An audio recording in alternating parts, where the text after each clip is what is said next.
Hi all welcome back to my channel. Chicken curry టేస్టీగా ఎలా తయారు చేసుకోవాలో చూద్దాం. నేను ముందుగా హాఫ్ కేజీ చికెన్ తీసుకొని సాల్ట్ వేసి వాష్ చేసి పెట్టుకున్నాను. అందులోనే అల్లం వెల్లుల్లి పేస్ట్, పసుపు యాడ్ చేసి మిక్స్ చేశాను. కట్ చేసి పెట్టుకున్న ఆనియన్, మిర్చి, టమాటో, కొత్తిమీర, బిర్యానీ దినుసులు, కారం, ఉప్పు, నూనె, కావాల్సిన ఇంగ్రీడియంట్స్. స్టవ్ ఆన్ చేసుకొని గిన్నె పెట్టుకొని అందులో ఆయిల్ యాడ్ చేసుకుందాం. ఆయిల్ హీట్ అయిన తర్వాత బిర్యానీ దినుసులు యాడ్ చేశాను.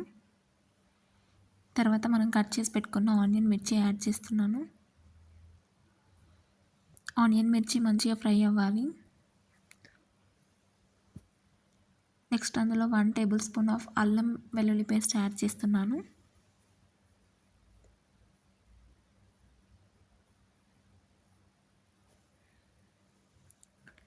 నెక్స్ట్ కట్ చేసి పెట్టుకున్న కొత్తిమీర, పుదీనా యాడ్ చేస్తున్నాను. మంచిగా ఫ్రై చేసుకోవాలి. కాస్త పసుపు యాడ్ చేశాను. ఆల్రెడీ నేను చికెన్కి కాస్త మిక్స్ చేశాను, అందుకే కొంచెమే యాడ్ చేశాను. నెక్స్ట్ చికెన్ యాడ్ చేశాను.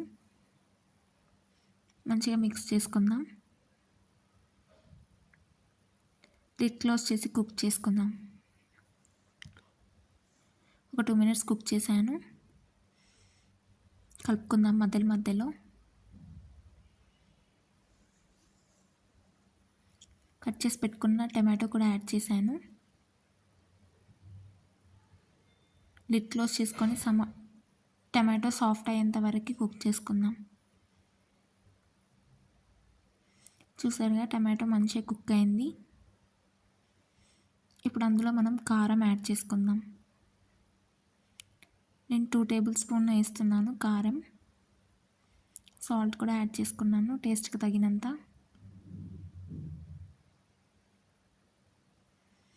కారం, ఉప్పు చికెన్కి పట్టేలాగా మంచిగా మిక్స్ చేసుకొని లిడ్ క్లోజ్ చేసుకొని కుక్ చేసుకుందాం. నేను అసలు అందులో వాటర్ కూడా యాడ్ చేయలేదు.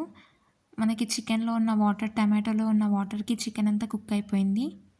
గరం మసాలా, ధనియా పౌడర్ యాడ్ చేశాను. కట్ చేసి పెట్టుకున్న కొత్తిమీర కూడా యాడ్ చేశాను.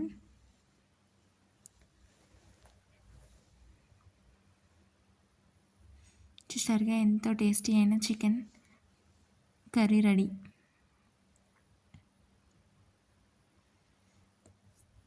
చపాతీలోకైనా అన్నంలోకైనా చాలా థిక్ గ్రేవీతో బాగుంటుంది. ఇంకా సర్వ్ చేసేసుకోవడమే. Thanks for watching the video. Do share, like and subscribe my channel.